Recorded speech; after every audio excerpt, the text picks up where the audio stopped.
Zionism is a disease. I agree. Judaism isn't a disease. Where do I wait? Judaism They quote from those books? Judaism is a religion. But I tell you what, nobody against a fellow Jew. I got friend Jewish people. I work with That's them not like the issue, this. though. The issue is Zionism is the issue. Zionism. They're not Jews. They don't follow their Where book. does it come when from? When they kill people, they don't follow What are you their talking? book. All right. Have you read the Old People Testament? are defending And have you read the book of Joshua? Slay them all. The book of Samuel. Slay That's them all. exactly Spare right. them not. That's exactly You understand? They quote from it. The rabbis quote. You're not telling that. The rabbis quote from it. Saying the truth. The rabbis quote from it. Tell the IDF troops, kill them all, men, women, and children. That's it's in the exactly book, right. the Torah. Tell The them. book of the Torah. Yeah. Thank I you. agree with you, man. I spent 3 years in jail on this. Yeah. 3 fucking years. A Perth man who posted an anti-Jewish video on the internet has been jailed for 3 years. The victim of the racist rant says the sentence isn't long enough. This is the racist video that shocked Perth's Jewish community. Your days are numbered, and we're going to rescue as many of your victim cult members as we can. 2 young Jewish men bullied relentlessly the 15-minute rant posted on YouTube. You are racist, homicidal maniacs. Today, the man responsible, Brendan O'Connell, was jailed for 3 years after being convicted of race hate crimes. It's believed he's the first person in the state to be found guilty under new racial vilification laws. The judge described him as a bully who has an irrational hatred of Jews. One of the men victimised in the video says O'Connell has made his life hell and that the sentence is inadequate. Wish he was going for longer. I've been harassed continuously for the last 18 months. But the jail term's been welcomed by the Jewish community. I think it was a victory for decency and against bigotry and prejudice. On future occasions, it could be Muslims or Asians or any group, and so we should all be happy about this result. There was extra security in the courtroom for the sentencing. After being told he would serve 3 years in jail, O'Connell yelled out, "That's a holiday camp compared to Gaza." O'Connell will spend at least 18 months behind bars before he's eligible for parole. Tegan Sapwell at 10 News. In recent years, since I began reporting in Israel 2010, you have a sharp rise in the level of incitement from top political officials and top religious officials, incitement to racism. You have hundreds of chief rabbis that are paid by the government, paid by my tax money, inciting racism, calling upon all Jews not to sell or even rent apartments to non-Jews, if you can imagine that. Afterwards, they were not removed from office or punished in any way, just the opposite. Their budgets were actually increased. Okay? And these attacks, these verbal attacks on the non-Jewish population of the country, it's not just in the air. These have effects. People hear them and they take them to heart. And so you have in recent years an upswing in the amount of attacks on Palestinian citizens of Israel, on Palestinians in the West Bank, on other non-Jews like African refugees. And some of these attacks take the form of graffiti attacks, attacks on property, writing racist messages. And it's not just in the West Bank, it's all across the country, even in Tel Aviv now. And some of these attacks aren't just property damage, they're actual physical attacks on people. And when you have these physical attacks on people, then we have impunity. For example, the case of Jamal Julani, who was attacked on downtown Jerusalem in the summer of 2012. And his attackers, after they beat him, they were just looking for any Arab to attack. After they beat him to death, he was later resuscitated by paramedics. While they were resuscitating him, his attackers just stood there. And they said, "Why are you resuscitating him? What do you care? He's an Arab, let him die." They didn't run away. They weren't afraid. They needn't have been afraid because they knew that the full weight of the law would not fall upon them. And in fact, they were right. When they were eventually arrested, police interrogated them and they admitted it. They weren't ashamed. Yeah, we attacked this Arab because he's Arab. And even though their confessions were videotaped, the police say they lost those tapes. Mm-hmm. So in the end, they served just maybe a couple months for practically killing a man. So this is the level of impunity. And it's not just me saying this. You have even Carmi Gilon, the former head of the Shin Bet, And you have Shabtai Shavit, the former head of the Mossad, saying the exact same thing. That although Israel is a nation of laws and has anti-hate crimes on the books, it does not enforce these laws. So there's a culture of impunity. And even when you have liberal legislators trying to instill values of tolerance, trying to combat this wave of hate, you have an effort to legislate just 1 hour a week of anti-racist education in the schools. The entire government voted against it, shut it down. So even that little measure couldn't pass. And so that's the prelude. And then this summer, it just goes over the top, and you have Israelis, as soon as they learn that these 3 Israeli teenagers have been kidnapped, you have an outpouring of hate, especially on the internet. You have people uploading pictures of themselves, memes to Facebook, pictures of themselves saying, attack Palestinians, attack Palestinians, attack Arabs, kill the Arabs. And you have people putting up photos of themselves with their own names, connected to their own Facebook accounts without shame, calling for attacks. I'm talking about people putting up signs saying, revenge of the Jews. Hating Arabs is not racism, it's values. The people demand revenge. And then when they find the bodies of these boys, then the politicians join in, and they too call for revenge. And they call for attacks on Palestinians. And you have the head of a religious seminary praising a Jew who threw a grenade onto a bus full of Palestinians, inciting people to do the same. You have Ayelet Shaked, the whip of the Jewish home faction of the government, saying, who is the enemy? The Palestinian people are all enemy combatants. This also includes the mothers. And you have death to Arabs rallies. You have in Jerusalem, in Haifa, in Tel Aviv, in Beersheba, in Pardes Chana, in Nazareth. You have dozens and hundreds of Israelis marching through the streets, screaming, death to Arabs, Mavet la'Aravim. And the police don't stop this. Maybe they'll try to curtail it, but it just keeps on and keeps on and keeps on. And then what happens when they find the bodies? Does Benjamin Netanyahu, the Prime Minister of Israel, does he call for calm? Does he call for justice, which would have been legitimate? No. He calls for vengeance. He publicly calls for vengeance, and he lit the spark that burned Mohammed Abu Khdeir to death. Palestinian boy standing outside his parents' home. Israelis came, kidnapped him, beat him, poured gasoline down his throat, and lit him on fire, burned him to death from the inside out. Now, of course, there were some Israelis, many Israelis, who were horrified by this act. But there were others who were exhilarated by it. You have people on the internet writing, it's no shame to burn an Arab, it's a good deed to burn Arabs. A young Arab's body was found charred in a Jerusalem forest. I want to marry whoever did it. Again, this is under people's own names. There's no shame around expressing racism like this in Israel. Any simple Twitter search will show this to you.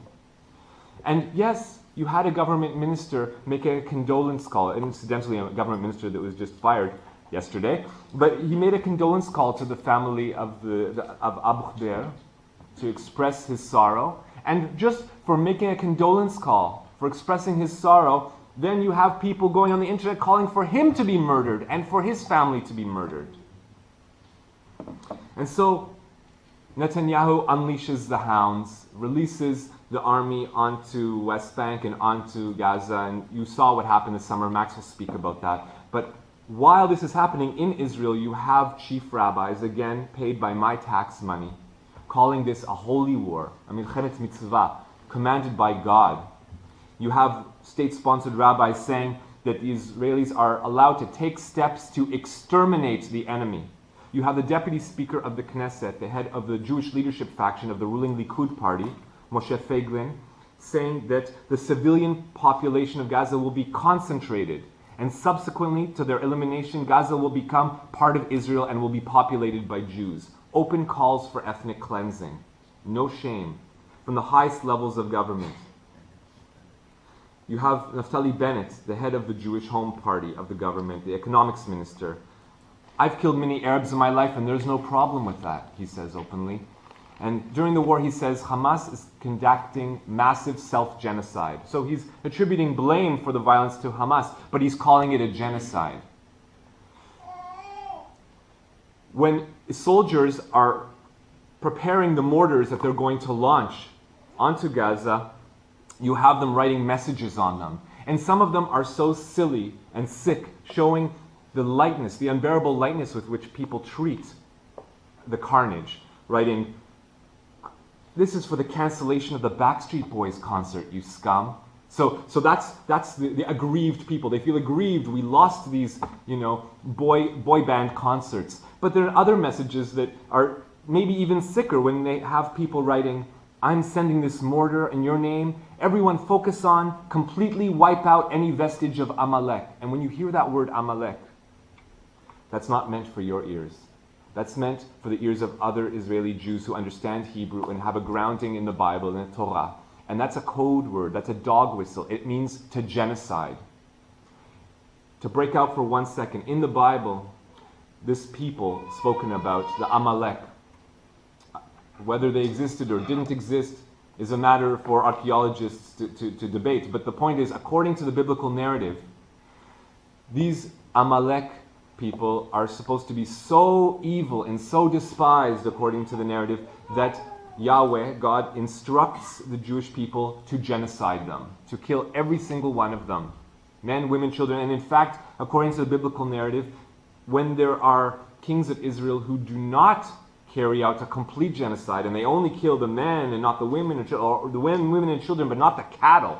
They don't kill the cattle. And that's not enough. These prophets chastise these kings, saying, "You are not following God's wishes. You didn't fully genocide them." This is in the Bible. So, it's not just left as some, historical or mythological event. That would be bad enough, but it's trotted out every few years. And it's like a roving tag labeled, slapped onto any group of people that becomes the new rival, the new enemy of the Jewish people. So now the Palestinian people are being called Amalek. The Palestinian people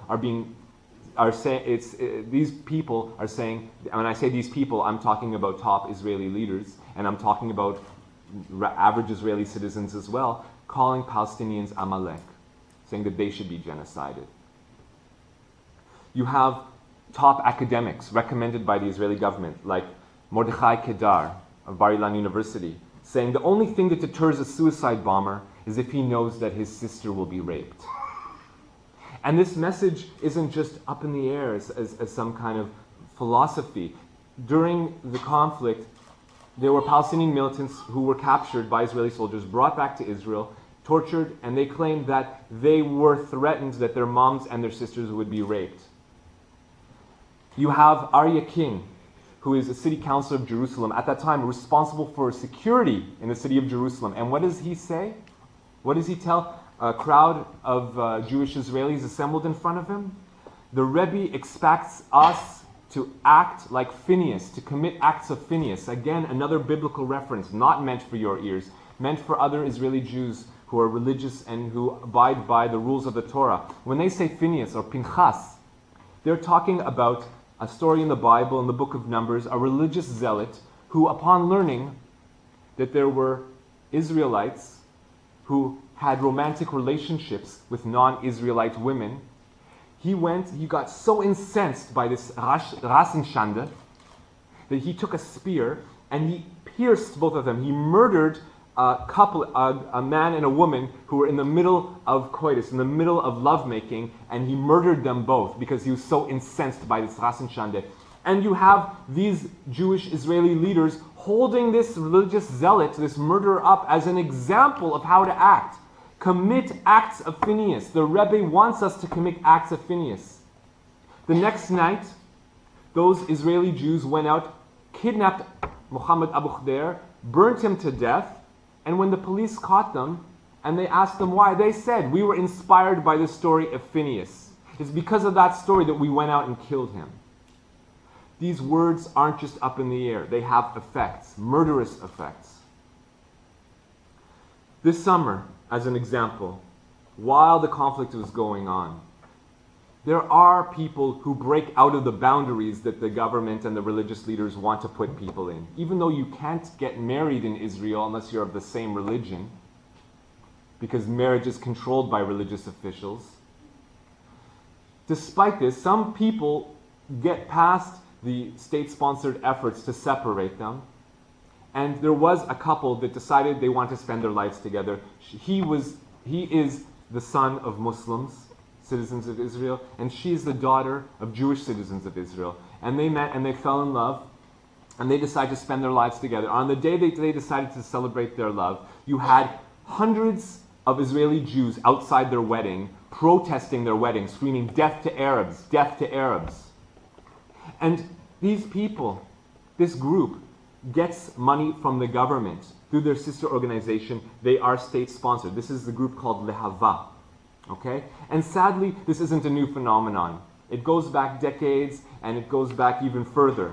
But you have this group, Lehava, organizing Death to Arabs rallies on the streets, organizing anti-miscegenation or anti-Ras and Shande rallies across Israel whenever they learn of a wedding and so-called intermarriage. And at the wedding, when they were asked for comment, the spokesperson of the group told Ma'ariv newspaper, saying, "Hitler was right, but about the wrong nation. We are the chosen race." This is the discourse in Israel today, that you're not told in your media, that you're not told by your leaders. Why is that?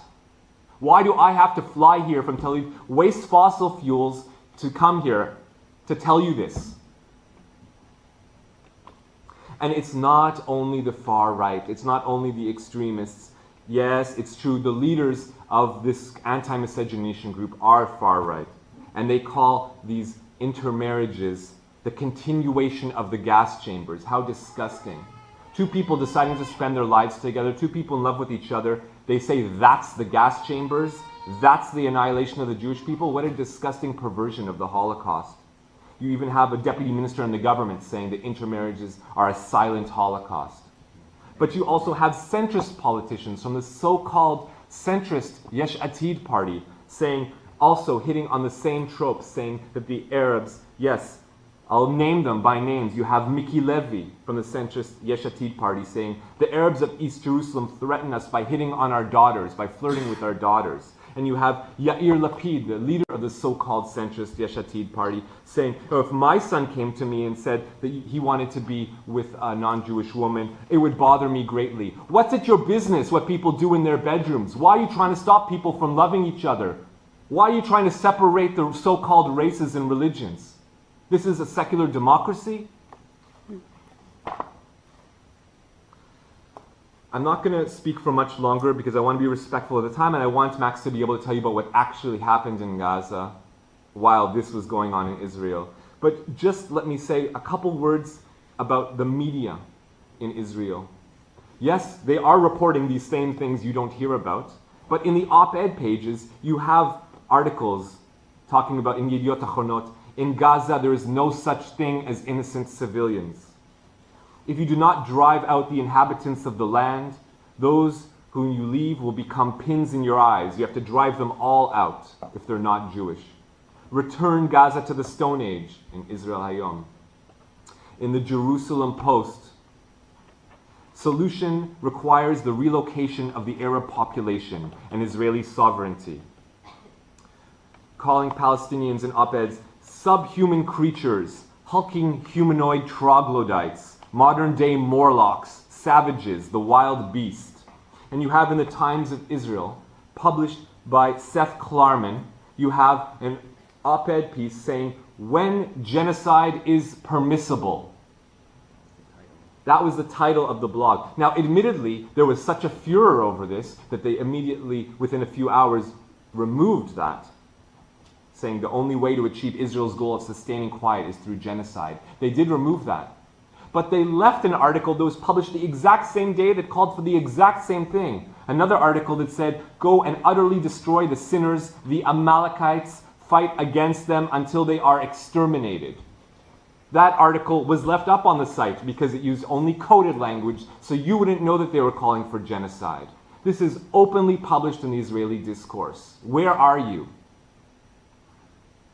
Yes, there are journalists, like you mentioned, my former colleague Gidon Levy, who do speak up, who do question the official narrative of the government. And for that, he gets death threats. And even so-called liberal rabbis, like Gideon Sylvester, suggest that maybe he is a traitor, maybe he is a snitch, a moser. And traditionally, that means that he should be mutilated or murdered. Okay? So this is the discourse. Even anyone who's a dissident gets death threats. You have even the so-called Justice Minister of Israel, Tzipi Livni, saying on her Facebook, she saw a horrible poster. It says Free Palestine. I managed to tear part of the poster. She's on vacation. She sees a poster. She rips it down. She's giving a message to Israelis on the street. When those few Israelis are protesting against the war, she encourages people to attack them by talking about how she ripped down the poster. Now the message is, you should rip down their posters. And that's exactly what happened. When those few Jewish Israelis who had the courage to protest against the war, and not only Jewish Israelis, of course Palestinian citizens of Israel were also protesting, and they got arrested, over 1,000 of them, just for protesting against the war. And when you have these people protesting, you have fascist gangs in the streets beating them, taking chairs, smashing them over the heads, police standing by doing nothing about it. You have even the deputy mayor of Haifa going to a protest, an anti-war protest, and you have fascist gangs coming up and beating him, and he says that the police were there and they saw it and they did nothing. This is the deputy mayor of Haifa. This is the discourse in Israel today, and this is how the few people who reject the discourse are treated. Polls conducted showed that 95% of the Jewish Israeli population of Israel said that the operation was justified. Only 3% of Jewish Israelis felt that excessive firepower was used. And what about the next generation? What about the youth? The education minister tells students at the end of the war, the lesson from the war is to be Jewish fighters. You have the head of the largest Jewish religious youth group in the world, the head of Bnei Akiva, Noam Pearl, writing, turn the army into an army of avengers. Don't just kill 300 Palestinians, but scalp their penises and bring back their foreskins as war trophies. He kept his job. He's still the head of Bnei Akiva. And he's affiliated with the Jewish Home Party in the government. Now, what about the ruling Likud party and their affiliated youth group, Beitar? Well, this year, do you know how they celebrated Holocaust Remembrance Day? Yom HaShoah? How they remembered the Holocaust? When they should have been remembering never again a genocide, what did they do? They protested at the German embassy in Tel Aviv and said, remember what Amalek did to you. We will build a Jewish state that has no need for European morality. On the day that we should be saying never again to a genocide, he's calling for a genocide. Remember what Amalek did to you. That's y'all. Now the Germans are Amalek, and now the Germans deserve to be genocided. This is the leader of the official youth group affiliated with the ruling party in Israel, with the Likud party. Why don't you know about this?